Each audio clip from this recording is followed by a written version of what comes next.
All right, everybody. Well, welcome to another episode of Live from My Drum Room. I have a really special guest with me here today. I'm a young drummer. I still consider him a young drummer because he is a young drummer. And I've actually known my guest today, Ilan Rubin, since he was, I'm going to say, since he was 12 years old.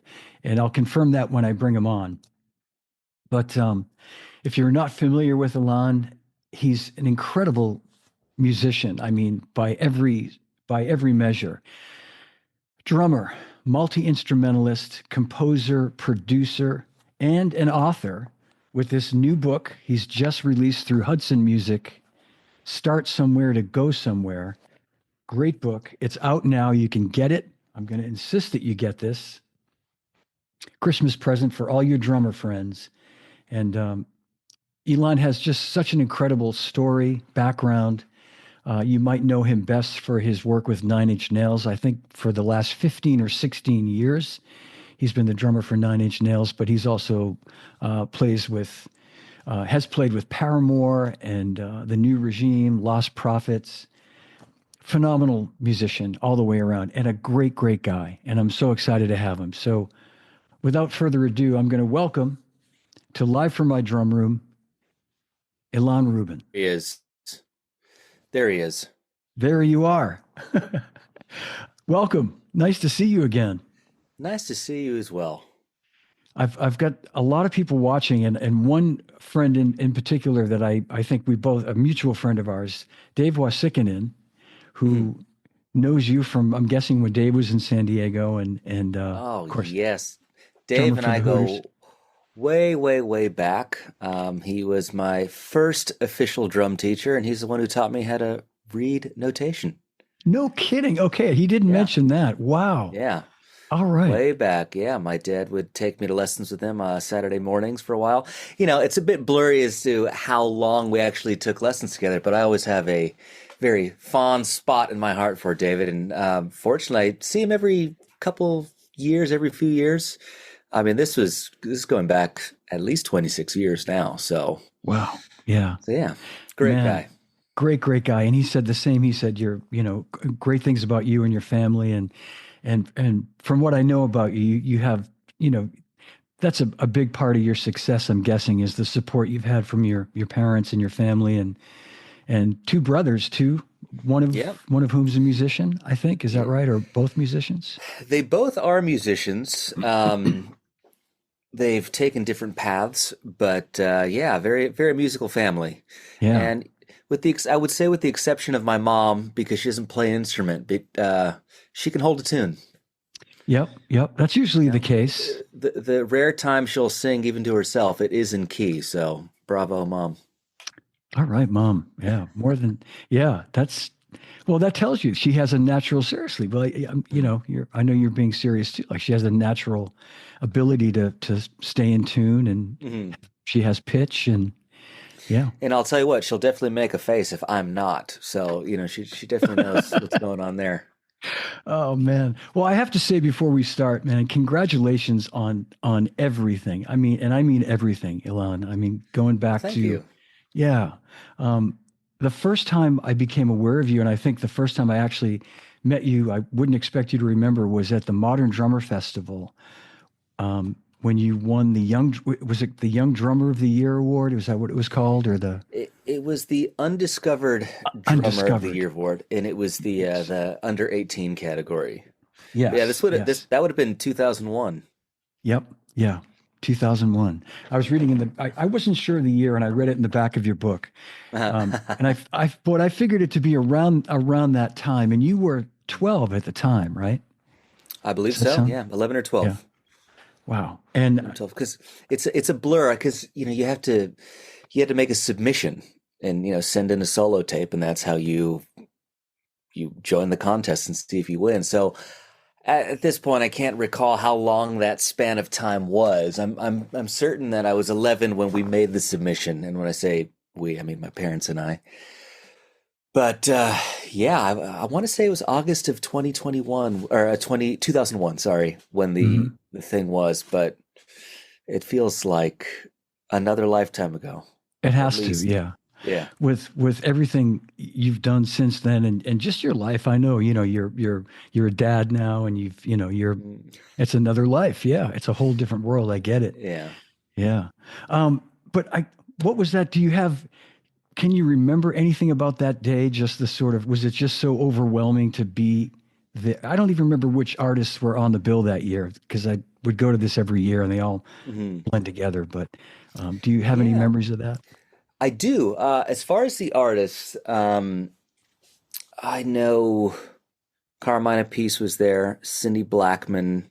Okay. Um, I believe that, I hope I don't burn his name, but I believe the guy who won the over 18 division was a guy named, I want to say Gustavo Meli. I Oh, could be yes. wrong, and if I am, I feel terrible, but that's the name That that's popping into mind.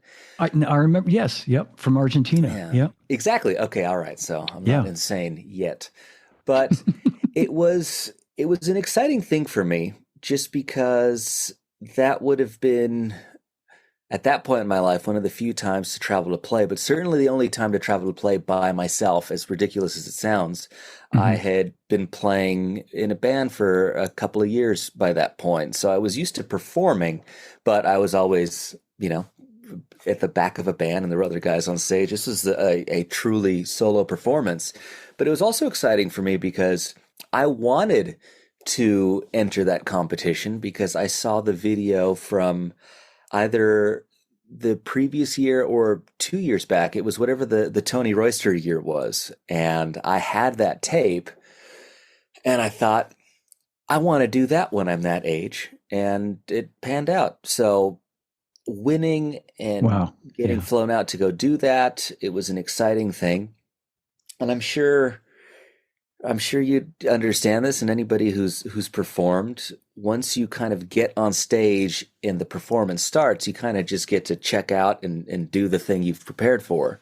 But everything leading up to it was a bit strange. But I do recall I think it was my first meeting with the actual Jim Chapin, which was great. There is a Yeah. photo somewhere. I wish it was higher def, but going back to Dave Oskinen, he's the one who got me that book. So meeting Jim a couple of years later, and I would see him at the NAMM show Hmm. following that, and he always remembered me and would always sit at the pad and he'd talk about Moeller technique, and I'm sure you've witnessed that many times.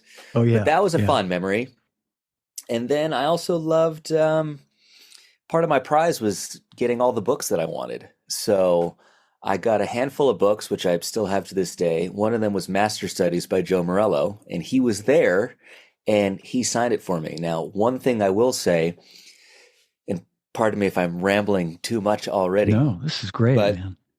a very big turning point in my drumming life was a tape that Hudson Music put out, and they are the publisher of the book.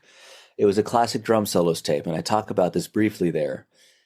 But that opened me up to the world of big band and jazz drummers. So at the time, Buddy Rich, Louis Bellson, and Joe Morello were the three that really opened it up for me. But this is, I want to say pre-DVD because I had the VHS tape for sure. But I Hmm. recall my dad at the hotel asking somebody at the front desk if there was a VCR we could use so I could watch this tape and get inspired to perform. So and I had forgotten that Hudson put that out because, as we said, it's a long time ago. But Yeah. just this feeling of coming full circle and them being the ones to put this book out, it just feels like something in the making has finally come to fruition. What a great story, man. That's so cool. Yeah. And I remember your dad being there with you. I really do. Mhm. I Was it just you two? Did your mom come out for it My too? mom was there as well. Mom Yeah, was there they're too? they're they're Okay. definitely a unit. Yeah. And I remember, and I hope you'll take this in the spirit that I mean it. You were just very shy. I remember Kirsten, of course, our dear friend Kirsten Uh-huh. Jensen, who Yeah. gave me a heads up. I think I knew you had won, and she said, um, I think she had just signed you, or you had just maybe come on board with Zildjian, not much before that, possibly. I'm not sure. Or maybe were you still with Peisty at the time? I was still with Peisty, so Okay, all right, I mean, since we're talking about Kirsten, it was yeah, great. So initially, uh, and a lot of this stuff seems strange in hindsight because Everything is. to think of a 10 or 11-year-old trying to get drum endorsements, and obviously this is pre Instagram, pre YouTube. This is just, I play drums, I'm in a band, I need Hmm. gear, can you help out? I mean, what's really the incentive for a company at that point? And an 11-year-old, other than a hopeful investment in the future. Hmm. Now, I know that she was going through some personal stuff at the time, but it didn't work out between Zildjian and 11-year-old me. And Peisty, I'm very grateful to them, came through, and I was with them up until about the age of 16. And I don't Okay. really know what happened at the time, but I was making progress in my career, and I'd making the biggest jump yet.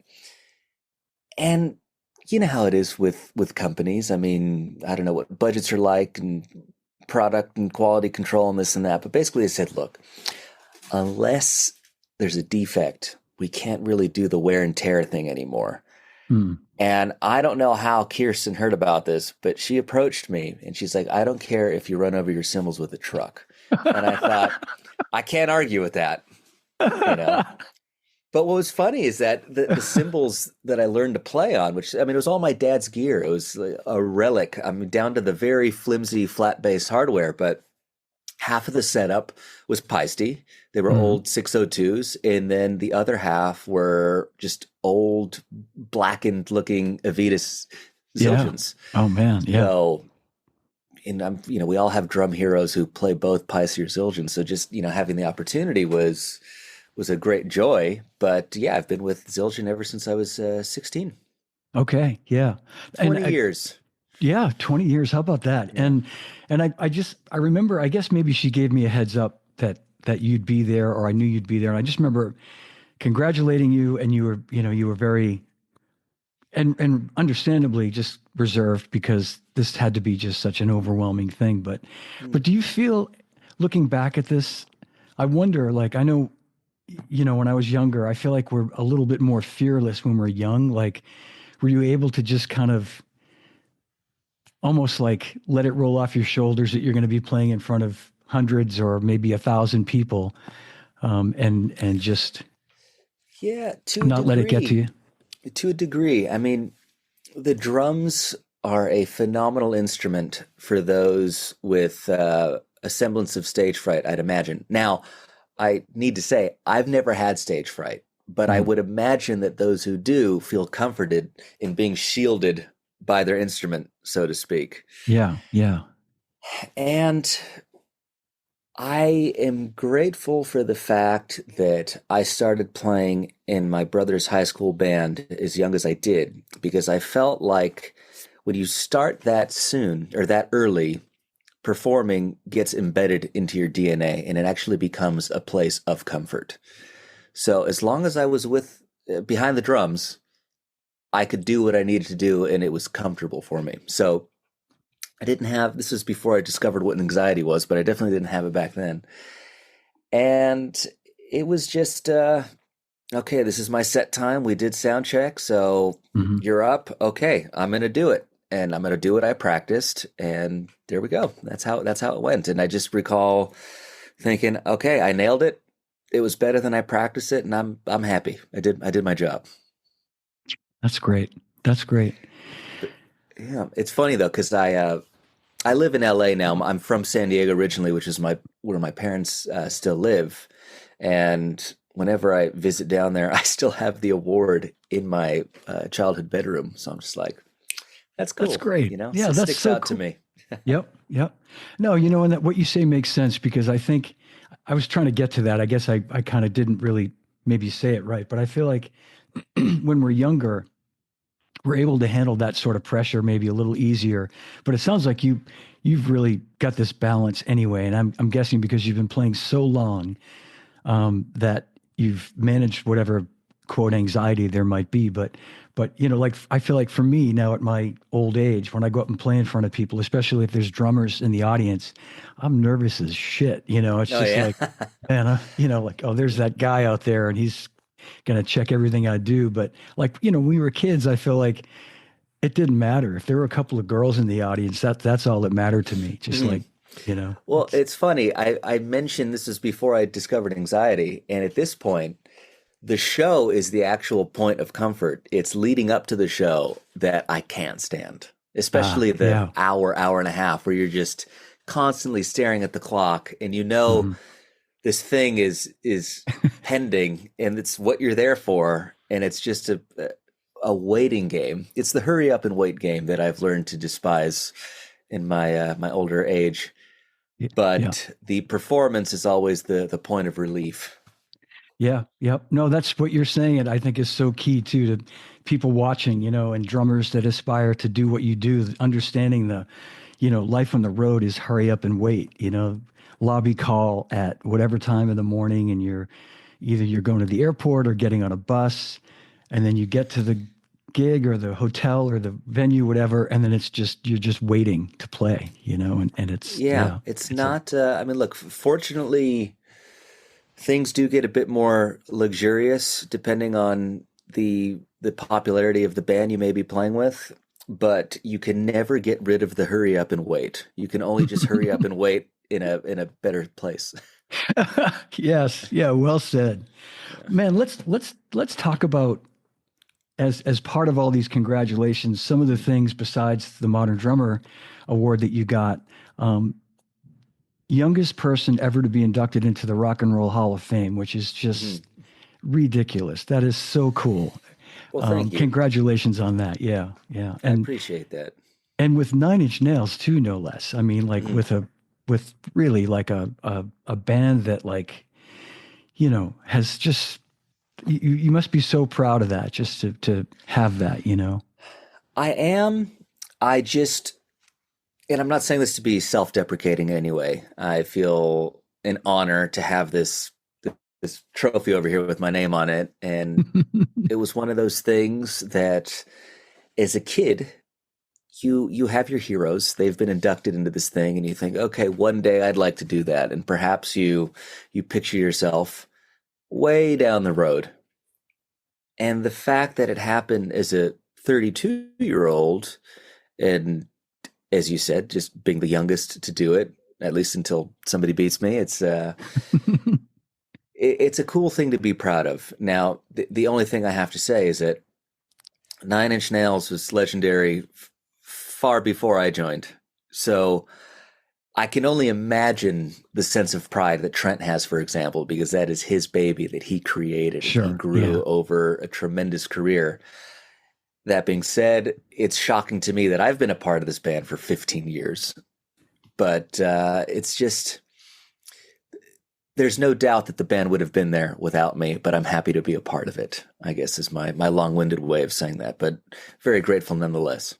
Well, that's that's really, I mean, that's huge of you to say it that way. And I have great respect for you, Ilan, for saying that. And but Thank you. I think it speaks volumes that Trent wanted you to be there. I mean, that was, I mean, he had to have made the call, right, to have you be inducted. So That is true. Yeah. In fact, little side story, got a quick call from him before that was announced. And he said, look, Nine Inch Nails is being inducted into the Hall of Fame. It's going to be announced next week. This was probably just before the weekend had started, whenever it was.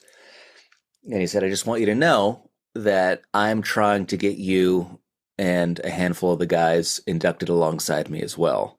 So I just want you to know that, because when they announce the news, it'll probably just be me, but I'm working for this and I think you deserve it, which, whether I agree or not, is irrelevant. The fact that he came forth and said, I want you to be there yeah, and be inducted as part of it meant a lot, and would have meant a lot regardless of it going through. But of course, I'm glad it did. And it was a great cheery moment in the midst of COVID Armageddon. So yeah, that was a bright spot in that dark time. So it was good. that's great. Yeah. And I'll just say again, yeah, I mean, I have to think that the fact that it was Trent and that he has a lot of juice with the Rock Hall was, you know, I don't know if they would have, if it was some other artist, if they would have went, well, we're inducting you and it's, or, or the band or, Hmm. but yeah, but anyway, kudos to him and kudos to you for that all It could happening. And it could have been that the Red Hot Chili Peppers set a dangerous precedent because I think they inducted anybody who's ever played a note with them a few years before that. So, That's oh man. What else, man? There's like you get all these accomplishments that are just, I mean, I think I saw too. I mean, I know you performed at Woodstock. One of oh the was it? God. Yeah, I know, and it was obviously Yeah, not Woodstock '69. Was it not? Was it '99? Was that it was 99, the 30th and anniversary? Yeah, oh, it's just one of those things. It's become a little anecdote, a little yeah. bullet point that people mention, which is totally fine. I mean, it is what it is. It was the summer of fifth grade for me, and my brother's high school band had won a sort of competition, and the prize was to be the first band to open up Woodstock. Now, here's what's funny, and I don't, like I said, it's not something. It's not, certainly not a bad thing. It's just a lifetime ago in a band that I hardly have any memory of just because of how long it's been. But what I do recall that experience is it's some, I want to say some kind of airfield or some kind of field, and the two main stages were at opposite ends of this Mm. colossal place. And in between the two of them was this hangar. So we played technically the first, but on neither of these main stages. We just played in this hangar. And that's what that was. Very first band. It was a big crowd at the time. But the funniest thing about all of this is that all these years later, I was in a conversation with Matt from Muse. Those guys have become friends. Hmm. And they were talking about, yeah, we played on this emerging artist stage at Woodstock. And I was like, wait a second, you guys played that? They're like, yeah, it was very strange. And I was like, I played that too. Very first band. I was like, but I must have been 11 years old at the time, or 10 years old, or whatever it was. And he was saying, I may have seen you because I remember thinking, what is a kid doing here? And then all this time later, they're one of the biggest bands on the planet and have been for who knows how long. And just the fact that we had been Yeah. around each other completely unbeknownst to us at the time is just a very, very funny thing. But yeah, I guess it's strange that sort of little factoid about me is, I don't want to say it's taken on a life of its own. I'm just shocked that it has stuck, I guess Yeah. is a way No, to put it. I guess it's one of those things yeah, it sticks. I mean, Woodstock has it's obviously it's not Woodstock '69 because it was many Hmm. years before, you were playing drums, Yeah. so to speak. But still, I mean, it's you were there, you were at Woodstock, and you were the youngest musician in the first band to play there. So Yeah. There you go. Yes. yeah, so I picked it up somewhere. I think I saw that somewhere, and It's I out thought it there. was, It's probably, yeah, line one of Wikipedia, probably. I don't know. But yeah. Yeah. oh, too funny. So I know you're a multi-instrumentalist. Um, you play. I mean, do you play all the instruments on your own recordings? I know you play keyboards. I do. Um, Yeah. yeah. In fact, funny enough, the with the exception of vocals, piano is the final sort of mainstay instrument that I picked up. Being the youngest of three boys, well, they may have started with the drums as I picked them up. They gravitated towards guitar and bass, so I had access to those, and Mhm. I followed a similar path of learning my first riff or my first lick, and then becoming obsessed with wanting to learn more and more and more, and getting better and better at it. But it wasn't until about 15, probably, that via classical guitar, I then sort of had this epiphany that the piano must have been the grand master of these instruments. And I told my parents, I want to learn how to play classical piano, and they thought it was a phase because it was all classic rock at that point. Mhm. And I was like, no, I really want to learn how to play piano. And they're like, well, we have this old keyboard in the garage. Why don't you play with that for a little bit and see if you still like it? Learned a little bit. They got me my first little kind of digital piano that was weighted, and then I really took off from there. But it's funny, we did our we did our sound check about at this point an hour ago, and while I was in the Zoom waiting room, I was practicing piano. So there you go. Wow. Okay. So that was one of the questions I wanted to ask you is because I know you're really an accomplished piano player, and how I'm always curious. No, really, with someone who's truly a multi instrumentalist like yourself, like how much time do you devote to like playing drums and play? And I'm sure it varies on how you feel and whether you're composing a track or something. But in terms of like enjoyment, do you get more enjoyment out of playing piano or? It really depends. And while this may be disappointing to some listeners who happen to be drummers, when I'm home, I don't really play much as far as the drums are concerned. And I mean that for the sake of just sitting down and playing. And Yeah. there's a manifold answer or reason to that. One is this is like a little hybrid DWE kit that I have here for some MIDI recording with songs, and just if I need to work on something, I can have stuff to hit. But I don't have a kit at home because my neighbors would absolutely have me whacked just based on volume. But jokes aside, when I'm on tour and playing drums, I don't get to do any other stuff really. I don't get to Mhm. play piano. I don't get to play guitar or bass unless I haul one around with me. And when I'm home, I kind of play when I have sessions. I play when I need to record for myself.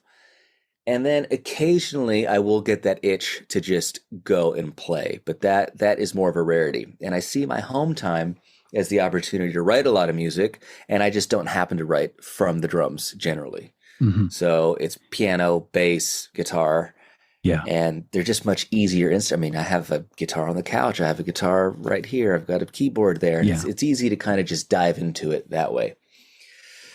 But yeah, I don't have a regiment that I follow. Although I will say, within the last couple of months, I have tried to really set time aside for the piano. And my reasoning for that is that I've been getting into film composition over the last couple of years.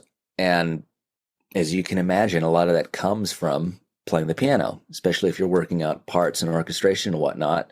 And I just figured that learning more at the piano and having my fingers in shape could only benefit me in other actual work down the Yeah. line. Sure. So it's it's something that I force myself to do, and I enjoy it. So I don't want to use the word force in a negative way. But I also wanted to force myself to do it for the sake of finally getting decent at sight reading. Because while I was okay at it drumming wise, I was so eager to learn to play the piano that I took what David taught me from notation. I bought a beginner's piano book. I taught myself the grand staff and where the notes line up. And then I would pick a piece of music I want to learn how to play. I would learn a bar at a time, memorize it, and then move on. So while my technical facility improved, my sight reading is practically non-existent. So Mhm. that's my one real regret as a musician. I kind of wish I had the force. Okay, you got to practice your sight reading because your teacher's coming next week. But I had a different path for me. Yeah, yeah, you did. But you know what? I would bet you everything that if you had the time and you decided to just put the time into it, you'd be a master at it. It's obvious because you know, Well, thank you. I just because you have to, regardless of what your technical ability is, you most people generally sight read a few notches below that. So it's not fun, but it mm, is what it is. yeah, yeah. And so how did you I'm curious to know how you sort of moved into doing like film work and all. Was there like one situation that sort of opened that door for you? Did you get called to do a session with a producer? And then I'm just curious how, because I mean, you've really like taken this path that's been incredible, really. From Well, thank you. Well, it's a couple of different things. Now, the majority of the credits that I have as a performer on scores are me playing drums. So I was Mhm. hired to go in. It's one of the very few times I've actually had to read music on the job as a Yeah. drummer. Yeah. But I played on a few scores, and that was that. Not really different to being hired to play on any other kind of session, other than I had paper in front of me. But as a would-be composer, when I picked up the piano, my love of orchestral music really blossomed beyond just the piano. I loved, I mean, I suppose piano concertos were the sort of gateway because it was a piano with an orchestra, but then I was just enjoying symphonic music. And in hindsight, really, I've always been a giant Star Wars and Indiana Jones fan, and obviously the music to those is John phenomenal. Williams. And Yeah. yeah, which by the way, if you haven't seen the documentary, please do on Yeah. Disney Yeah. Plus. It is excellent. But in hindsight, jokes aside, I really do think that that is part of my attachment to those movies as a kid. But it was something I always wanted to do. And as time progressed and I began to buy synthesizers and get into programming and soundscape and these other tools of the trade that have become more and more prominent within film scoring, I just realized that that was pretty much the only world in which all of these musical interests of mine could feed off of one another. So the pandemic really had me zero in on what I would do and what I could pursue in a non-touring life, because I was touring up until the day that the country shut down. Hmm. I literally showed up to a venue, nobody was loading in. I was like, okay, tour's over, everyone go home. Oh man. And when we realized as humanity that the pandemic was not going to be over by July, I thought, okay, this is my opportunity to have an unprecedented amount of time on my hands, because my life always oscillated between touring and writing and recording. So when you took touring out of the equation, Hmm. I thought, okay, how am I going to make the most of this time? And film scoring was the thing that I pursued. And you had the studio set up already at home, so you were ready to I go, did. really, more or less. Yeah. I did, yeah. So this is my little kind of writing room at home, and I know you can't really see it all, but I've got a piano and synths and computer and microphones and whatever it is I need to create, I Hmm. can do that. And I have a lockout about 25 minutes from here that has the actual drums and amps and the real noisemakers. Yeah. Great. So depending That's on what I perfect. need to do, I decide where I need to work, and that's Yeah. that. So just to jump back a second, Ilan, I know you mentioned your dad's a drummer, Mhm. and musical family, and obviously your dad was probably your first influence, probably, or close Mhm. to it.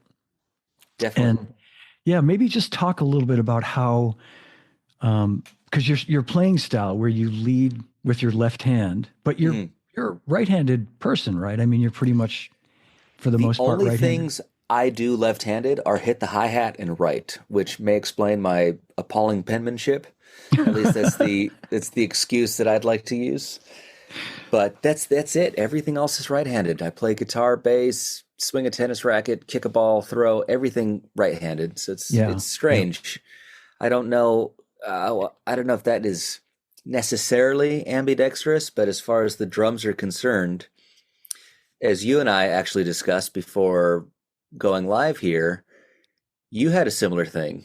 I, yeah, yeah, So, and wh- they call it mixed handedness, as I've learned, which means that you do different things. Yeah, and I'll just quickly share, but this is about you, not about me. But I started like you. I started playing a right-handed kit because everybody I knew, I was self-taught. Everybody set their drums up right-handed, so I played. mhm, But my left hand naturally wanted to lead, so I played mhm, the hi-hat with my left hand. And one day, a friend of mine who was a drummer who had studied with like Alan Dawson, and he was a couple of years, same age, but a couple of years further along in his development, mhm, came to my house and he said, "Wait a minute, you're playing the hi-hat with your left hand, and you need to switch your drums around and play the bass drum with your left foot and cross over and play this way." So I did. And I was able to develop that and hence become a mhm. left-handed drummer. But I wish I had stayed with it like you did and just developed my left side on a right-handed Yeah, kit. it's But a it's a strange thing. Although I do like this mixed-handedness Yeah, title for it. It seems like a fancy way of whatever works. right, right. But yeah, there was no real thought behind it because it wasn't even something that my dad had thought of, and I don't even think he was aware of that being possible, honestly. Hmm. It's funny now that in hindsight you see people like Dennis Wilson played open-handed, which so Right. it must have been something that people have seen whether they realize it or not. Yeah, yeah. Billy But it was Cobham plays Billy that Cobham. way. There you Yeah, go. yeah, Exactly. yeah.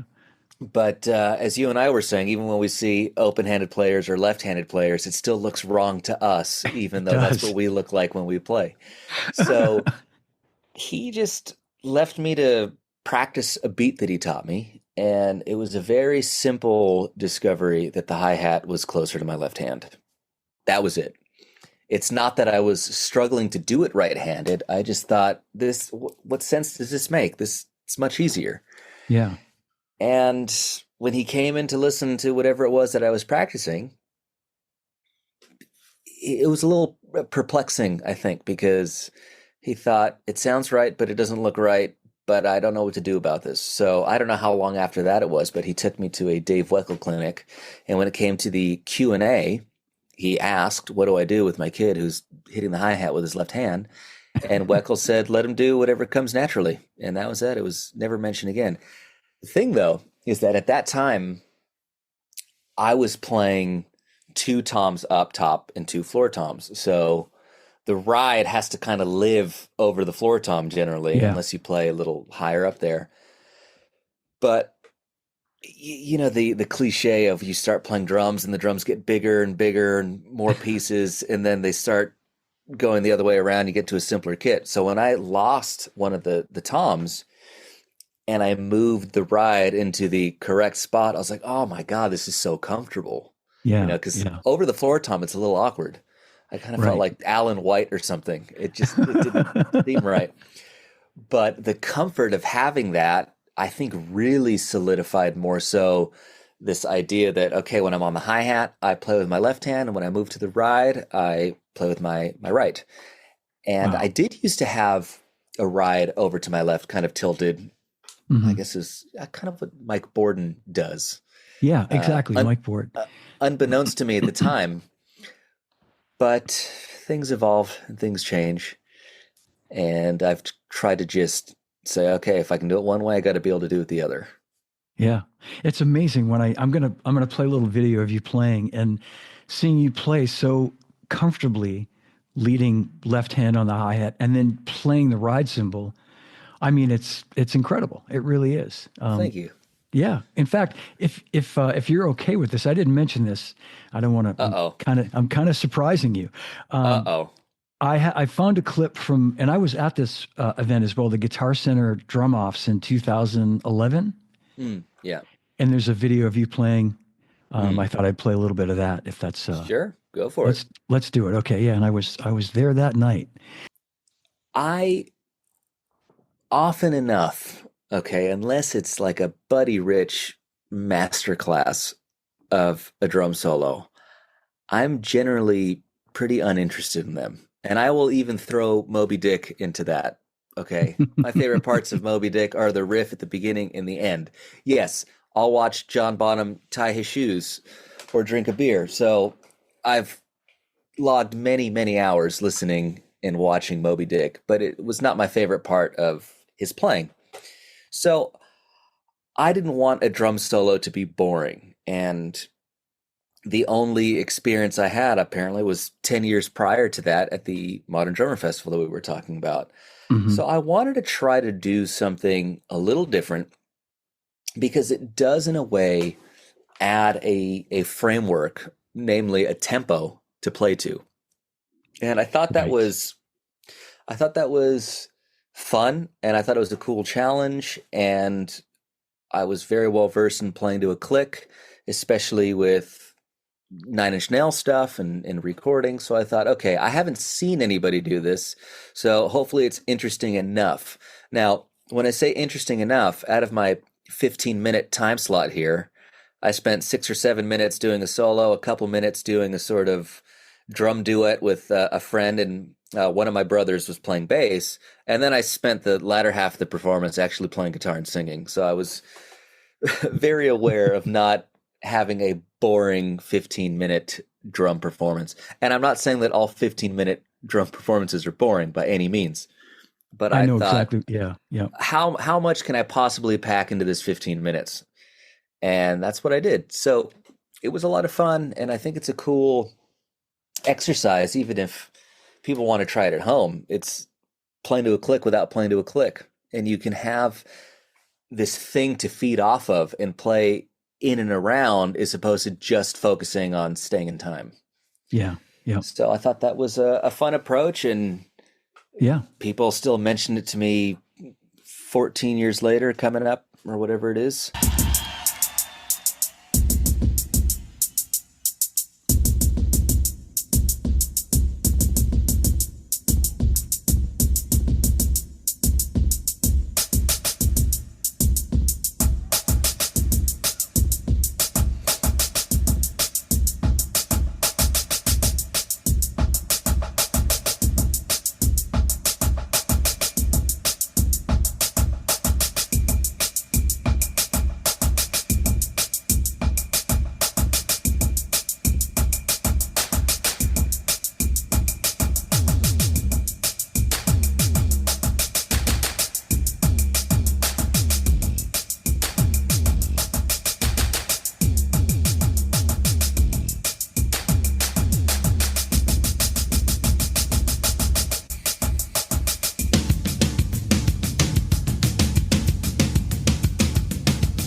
I'm one of those people screaming, by the way, in the audience. That's me screaming the loudest. I haven't watched this in who knows how long. I mean, why would I, right? But yeah, it's a fun flashback. And when you start getting into this stuff, this is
I wish that was 2 minutes instead of 6. No, man. I kept looking for a spot where I could, abbreviate, but I couldn't. There were no places where it was ever a spot where, people would have felt we would have missed out on it. And that was that. Can I just, so you weren't playing a double pedal, right? I mean, that was No, all, that's all. that And was do you all one. always play Yeah. that with just one? Yeah. Yeah, I mean, for a long time, I did have a double pedal at the set, but unless I am playing with a band that requires it, so Nine Inch Nails has a couple of spots that require double pedal. Danny Elfman, which is something I've been doing for the last year and a half or so, has some double pedal in there as well. Other than that, I'm a single pedal guy. Yeah, man. I love it. You make it work. I mean, you prove that if you have the chops and that right foot, man, you don't need a double pedal. Our I hero, John attribute Bonham. Yeah. I attribute it all to him, and Yeah. of course, you saw me sneaking some of those triplets in there. I had to. I loved it. I loved it. And I love that you opened the solo. It was, and I'm not saying you were stealing it, but I think it was almost like an homage to rock and roll. The way you opened it, you started like a ba ba ba ba ba ba ba ba ba kind of thing, and it reminded me of it You anyway. know Just what? I never even thought about that, but quick tangent, okay, since you mentioned yeah, rock yeah, and roll. yeah. Do you know where the one is officially in that intro? Simon Phillips once, of course, he would know, and he once explained it to me. I've always just played it by ear and found Same. it. Yeah, right. I mean, I never really thought about where the one, but tell me, please, and for all the Well, listeners. well, I didn't discover this. It was Danny Carey being interviewed by Rick Beato, and it popped up on my Instagram feed. And he was saying that he was in a band with Jeff Buckley before they were both who they were. And Jeff Wow. Buckley is one of my favorites. So I was Yeah. immediately enthralled by the story. And I know Buckley was a huge Led Zeppelin fan. And according to Hmm. this story, which you can find on YouTube, I'm sure, he was saying that Buckley came into whatever their rehearsal space was excited, saying that he finally found out where the one was in rock and roll. So well, I've always thought it's a bit of a strange intro, but then when you realize that the first couple of beats or the first few beats are a lead in, it all makes sense. So without further ado, let's say we're counting 1, 2, 1, 2, da da da 1, da da da 2, da da da 1, 2, ba ba da 1, 2, 3, 4, and that's it. And my entire life, I had no idea. Yeah. Oh my God. And I thought I thought Simon had told me that it's the melody, like a sort of famous melody of something, like a I've heard shit. "Good Golly, Miss Molly." That's That's what I've heard, but okay. it just has this like old swing thing to Yeah. it when you think of Yep. dat dat dat dat da da da da da. Yep. There you And all go. that, My whole and life, I never knew. me either. And and that all makes sense to me, Elon, because Bonzo being like he was such a fan of of jazz and of of old rock and roll and all that. Like you could see him sort of tipping his hat to something like Good Golly Miss Molly or something or Mm, some oh yeah, somebody said Bill Blystein says you keep a knocking. mm, And maybe that's what I'd heard or something that it's, and then uh-huh, it was Simon that broke it down and explained it. I'm like, mm. yeah, I can hear that, but um, Simon Phillips is an open-handed drummer, isn't he? that's right. Simon's another one. It's like, And yeah, I first heard about Simon Phillips through coming back to David Oskinen because he was, I guess, intrigued by my open-handedness, my mixed-handedness, and he yeah, told me about Simon Phillips. So many yeah. full circles were coming here. I know. I know. It's amazing. Well, I want to make sure we talk about this great book um, because I think people need to know about this. And I wanted to ask you, like, how you even, Hmm. with all you do, how you found the time to even do this book. I'm so impressed by that because this was a Well, major thank you. undertaking. It's funny you mention that because I have procrastinated on this for many, many years. Now, I use the term procrastinate loosely because it wasn't until I finally decided to actually sit down and do it that you could technically be procrastinating. But let's just say it's an idea that I threw around for a long while. And I suppose the thing that really made me commit to it when I did, which was sometime last year, uh, we were expecting our first kid. Still only have one, but this is a big Congrats. life change. Thank you. There's a big life changing moment coming underway. And of course, you can only anticipate how much things are going to change. And knowing that I would have even less time on my hands, I thought I have to do Yeah. this now while I can. So I did it. And it was a great learning experience. And as we talked about earlier, it was a huge undertaking that I underestimated. Now, I love the challenge of it. And I think the undertaking was a little amplified just because of a tinge of OCD. And what I mean by that is, okay, let's say you know what you want to write in this section. Okay, I want to do a 6-stroke roll section. And you write that first just because you're excited to do it. And you realize, okay, it's 10 exercises. Well, then you move on to the next one. You realize that should be 10 exercises because if they're not the same amount of exercises, that's going to make me feel uncomfortable forever. So I kind of set these parameters that did not need to be there. So that was a fun challenge because a big point of the book, although it was much longer than I would have ever anticipated, and I hope you agree with me. If you don't, please feel free to say so. I did not want there to be a lot of fat. I wanted it all to be very Yeah. useful and be a very obvious sort of platform to jump off of for people. Okay, you want to learn how to use paradiddles around the drum set? Here are 10 exercises, and here's what you can do with them if you so choose.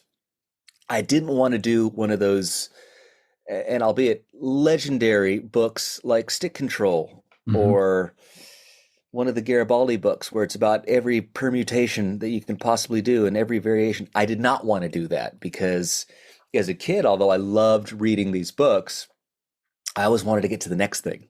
I didn't Yeah. want Yeah. to just, keep displacing one beat or one accent. And those things are phenomenal. I'm certainly not downplaying them by any means, but they're great for coordination, Hmm. getting a better sense of rhythm, and just showing you what's possible. Right. But I wanted this to be a book about here's how I use them, here's why I know they're useful, and here are ways that you can make them useful within your playing. So I covered a lot of ground. And the shocking thing, talk about underestimating, when I initially spoke to the guys at Hudson, I just had a sort of a one sample chapter and a table of contents. And they're like, this table of contents is definitely 2 books, maybe 3 worth of material. So why don't you just do the first 4 chapters as your book? So I turned those chapters into sections. And within those sections, I subdivided them into a total of 40 chapters. But yeah, I did not think this was going to be a 184-page undertaking Yeah. or whatever it was. And initially, I did it by hand.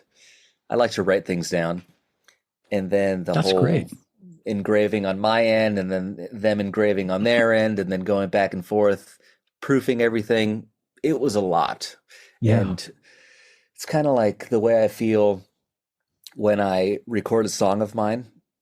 By the time I'm done writing it and I record it and I go through every track and every harmony, by the time it's mixed, I never want to hear it ever again. But when the box of promo copies arrived at my front door, I was very proud, actually seeing it and holding it in my hand. I'm sure you were. You had to be. And so what you're saying, Elon, is that there's going to be maybe a part two and part three? Is it safe to If say? anyone buys the first one and enjoys it, I'd love to do a second one. Great, man. But yeah, because one thing I will say is that there isn't a single groove in that book. It's all about rudiments at the set. Now, I talk about how you can use them, whether they be jumping off points for solos, or you can cut each of these exercises into fills. And I really go through all of the uses, or at least the mindset one should have, because I wanted the text to be conversational in the sense as if I was sitting across from you or somebody giving them a drum lesson. I see. That's how I Yep. wanted the tone to read.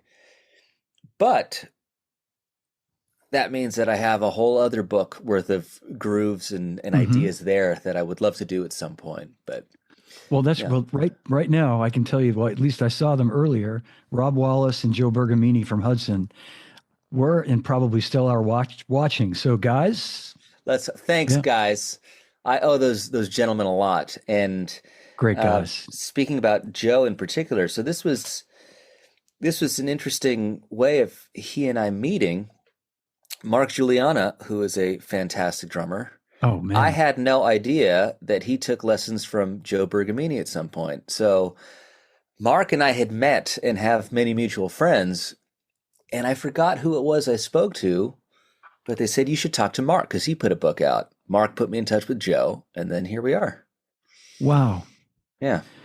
Man, it's like you say, it's just that all these different, you know, full circle or just 6 degrees of separation, you know. Yeah, Um, exactly. and I have to say that your idea to have Ronnie Vanucci write the foreword was just brilliant because it's just I think it sets the tone. Like you said, you wanted to have it feel like you were sitting across giving a lesson. And Hmm. Ronnie, you know, we love Ronnie. We were talking about Ronnie earlier, and I think he sets such a comfortable tone right out of the gate to where it doesn't feel like a like you're going to be overwhelmed with this book. Do you know what I Hmm. mean? He Yeah. makes it's very user friendly.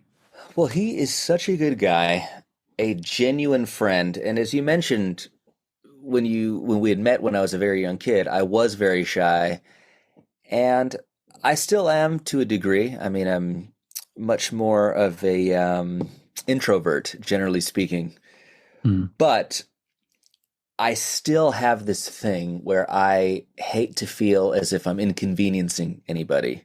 And when you have a certain level of comfort, that's one of the things that kind of falls by the wayside. So when Rob and Joe were asking me who I had in mind for a forward, Ronnie came to mind, but I consider him such a good friend to where it was a request of, look, I need you to do this for me. If you can't, I know you're busy. I can see your touring schedule in front. In fact, I think the Killers were doing a residency in Vegas at the time. But I asked and he came through, and that was great. But we've been very good friends for Yeah. probably 9, almost 10 years now. But such a good guy, an incredibly musical drummer, and he's also a trained drummer. You know, not that you need Yeah. to be trained, but he can read. He knows his rudiments. He warms up. He does his stuff. But a very unique guy, very unique drummer, and I'm very happy that he's a part of that book forever. Yeah, he sure is. No, and I totally hear what you're saying about Ronnie too. When you hear him play, he's a rocker, but he's got that sort of disciplined, you know, he's got technique. You can hear it in there. And that Yeah, I love that about him, you know. And you're the same way. You've got you know, it's like you play really loose and free and with such a genuine like rock approach, you know, given all your influences. I'm sure your dad had a lot to do with that, like exposing you to the music he listened to. And but then you're also obviously schooled, like you know, you can really, you yeah. know, Well, rein it in. a thing that I'm in hindsight I love is I am a big proponent of all sorts of, I mean, education in general, but musical education. I always found it hilarious. I mean, I don't know how it is with drummers per se, but you meet kids at school or people in their bands, they play guitar and bass and they don't want to learn music theory because they don't want it to hinder their incredible fountain of creativity. They have this nonchalance and this sort of disrespect for actually knowing how things should and could be done. But I'm also equally a proponent of knowing the rules to break the rules, so to speak. But being a self-taught musician to begin with and then eventually getting lessons, I feel like I had and have a unique perspective on the learning experience, therefore the teaching experience, because Mhm. I mean, the closest thing I've had to a real job was giving drum lessons as a 14, 15 year old, you know, after school. I'd give kids some lessons and some guitar lessons as well. But just finding a way of making somebody understand something, how to switch the perspective so that it suddenly clicks. And you certainly don't need to be schooled to be fantastic. I'm not saying that Sure. I'm fantastic, but you get what I'm saying. Yeah. There's no ceiling as long as you're willing to learn. Whether you learn from reading or by listening, it does not matter. But it certainly doesn't hurt to know both. Hmm. And I just felt like that was a unique perspective and something that I'm happy to have done on sort of my path because I've never taken a guitar lesson, for example, in my life, but I've got a lot that I've learned from both ear and books. And I mean, these days with YouTube, it's the Yeah. wealth of knowledge out there is pretty phenomenal. And I did not have that. It was either, I mean, I'm not saying, back in the day where information wasn't available, but you had to go buy it Yeah. and Yeah. really spend some time with it, whether it was tapes or books. And that's what I did. Yeah. No, I was going to say you're still a very young man, but you're from the generation, excuse me, before everything was, out in the open on the internet where you could just push a button and get it. And Hmm. you had to like really know how to, you know, sit down and practice and learn the instrument that way. And Hmm. me and your dad go back to when we used to have to put the needle down on the record and, lift it up again and Exactly. so, Exactly. Yeah, yeah. but I just have to say too, I think it's great that you've done this book because you're so influential to young drummers that I think you're instilling in their minds that, hey, it's cool to go and have a drum teacher. Yeah, absolutely. And it's funny because what I'm thinking of right now is I think, particularly as a soloist, I think Buddy Rich is untouchable. Yeah, What that guy was able to do on a 4 or 5 piece kit, and I say four because I know he pretty much used the second floor tom as a towel holder. that's Okay. right. He That's right. couldn't read music. That's right. And the main book that David, Oscar, and I went through was the modern interpretation of snare drum rudiments, which was it was based on Buddy Rich. He was on the cover playing that Ludwig kit. But this is a book based on his skills and what he did, but he couldn't read music. And again, I think that's the pinnacle of Hmm. drumming as a solo instrument. But the most important thing is wanting to learn.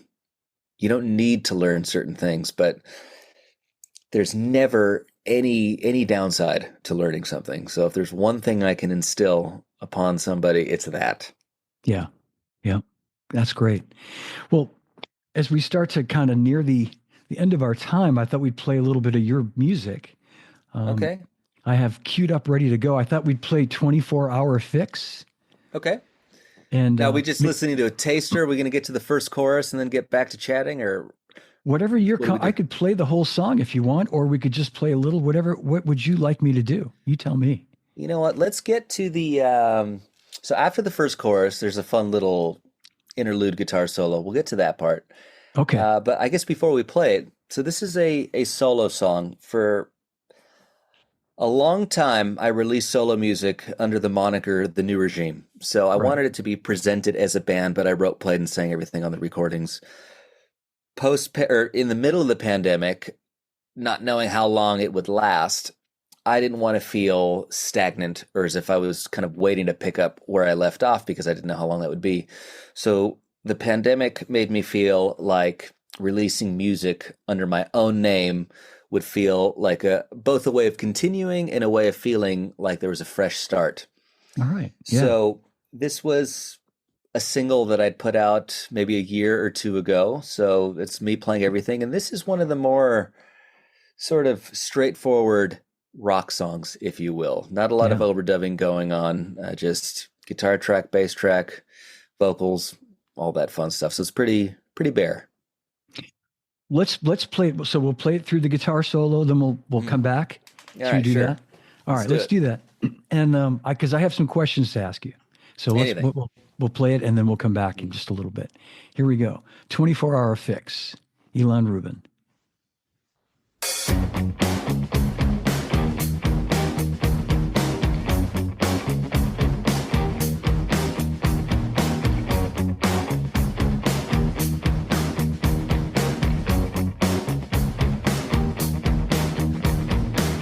I took a walk in the evening with the sun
Right there, okay?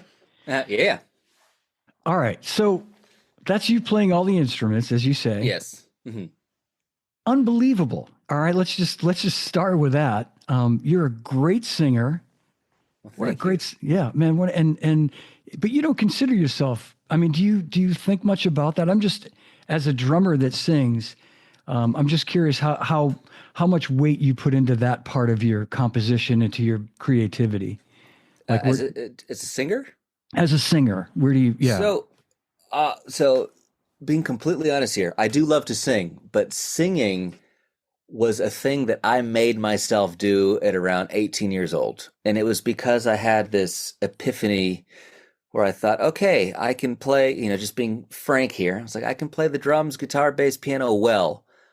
But if I can't do the most important thing to complete the package, to write songs and be totally self sufficient, then what's the point? So I forced myself to sing. And like with anything, I've improved as time has gone on. And I love to do it, but it was the sort of final piece of the puzzle. Wow. Well, and did it come pretty naturally, Alon? Did it feel like it once you got comfortable, like as far as Well, here's what's funny is that I had to learn a lot, and coming back to me being shy, especially when I was younger, I really did some things as a singer that kind of bit me in the ass, and I'll elaborate. I was so shy as a new singer that when I would write songs, I would quietly write the melodies in falsetto, just with the guitar, and I'd mumble ah, things in falsetto. And then when it came time to step up to the mic and sing, I was at the top of my range. So I then put myself in a corner where I had to learn a bit more about technique. And don't get me wrong, I'm not Pavarotti by any means, but I thought, okay, now I need to find a way to do this a little more properly so that I can actually do it. And then you start learning things about which keys and registers. I mean, I know I can comfortably, powerfully hit a B flat or a B above middle C. Anything beyond that is a bit of a crapshoot, and I try to stay away from that point of the register. And I keep that in mind for harmony and hmm. high points of range and whatnot. But yeah, you cannot be shy and sing.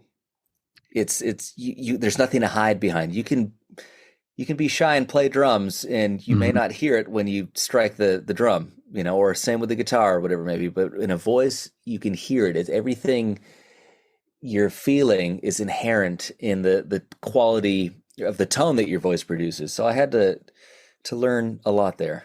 Yeah, excellent point. Excellent point. I'm so impressed, really. Not surprisingly, and I have to, with that song and all of like the new regime stuff, and I just have to give a shout out to my son, Ooh, John yes. Jr. Yeah, who's a huge fan of yours, by the way. He's a drummer, and Oh, he's thank you. I have a son and a daughter, and you're right in between their ages. He's 37 and my daughter's 35. Oh, And wow.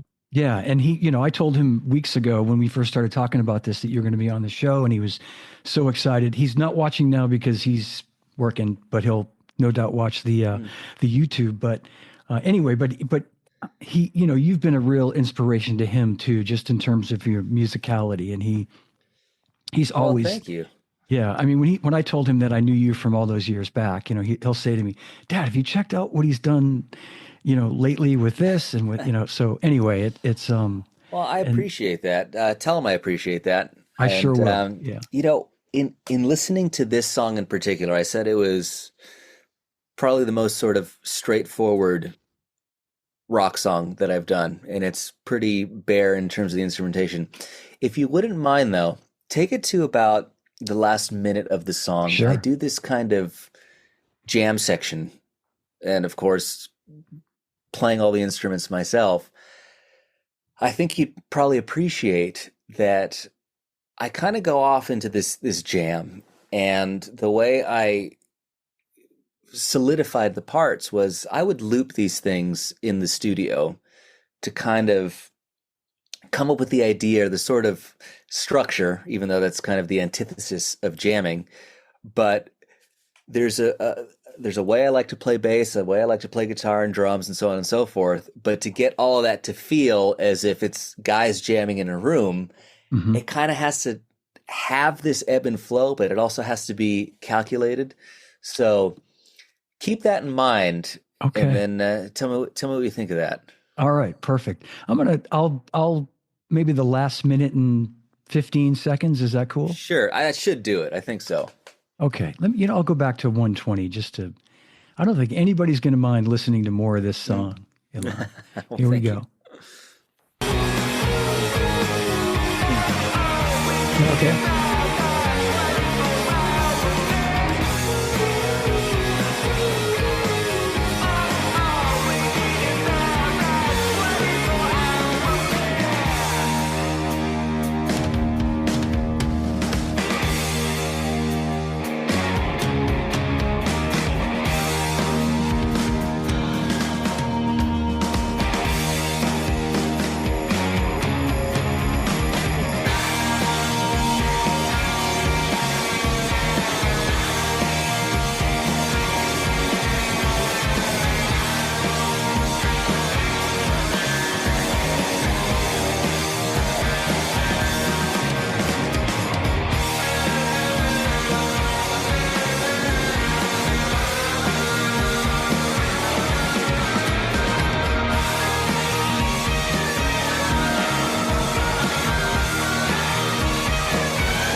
All I'm sure right. it's no mystery to you by listening to that who my heroes are. But I That's did grow okay. up. I did grow up listening to live albums and really seeing or hearing what the difference was between the recorded material and what could be done with it live. So I like to leave little sort of off ramps in my songs to where if I wanted to jam live or extend things, I have the ability to do that. And that was definitely I don't usually write in little drum solos and big fills and jam sections, but this song I felt like to be authentic, it needed it. Absolutely did. And you know what? I made a note here. I should have made a note. I should have mentioned this earlier, but you just touched on it. I made a note that says old soul.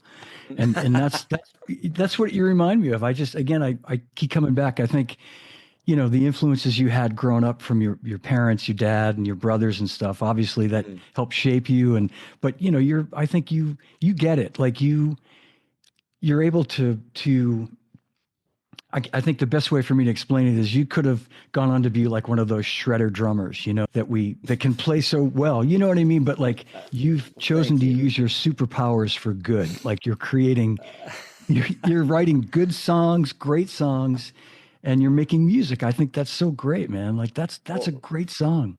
thank you. It's what you just said is very, very true. And I just what not that the song's great. I'm going back a No, sentence, it is but true. the idea of a path I could have taken as a drummer that I'm glad I didn't. It wasn't for a few years where all I played were drums, but the thing that really got me interested in other instruments is that I felt like I was at a crossroads of sorts. I mean, everyone can always get better at something, but often enough, especially if you're treating an instrument as a soloist, better usually means more complex. And there Hmm. came a point with the drums where I was becoming less and less interested in that. I didn't want to have to get a cowbell on a left foot or a wood block and start learning clave because that was the next difficult thing I had to learn how to do. Yeah, A tremendous amount of respect for the people who do of that. But the course. thing Yeah. is, they like playing that music and they're likely part of an ensemble that does that. I didn't do that. So I thought like, okay, I can start getting into weird time signatures, although bands I play with got me into that territory. I mean, some of this Danny Elfman stuff is so all over the place, but I'll bet. Yeah. that's another tangent.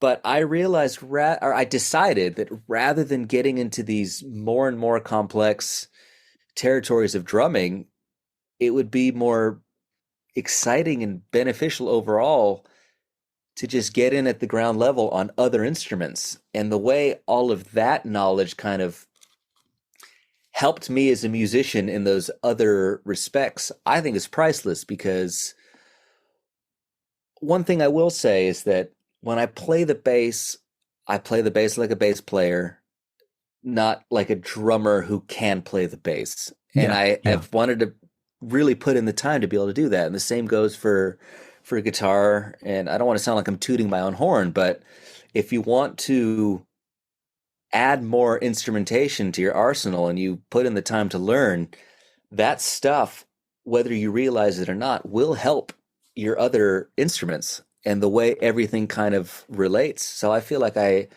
spend a good portion of my ear listening to everything else that's going on around me rather than just focusing on playing. yeah, yeah. So it's all beneficial.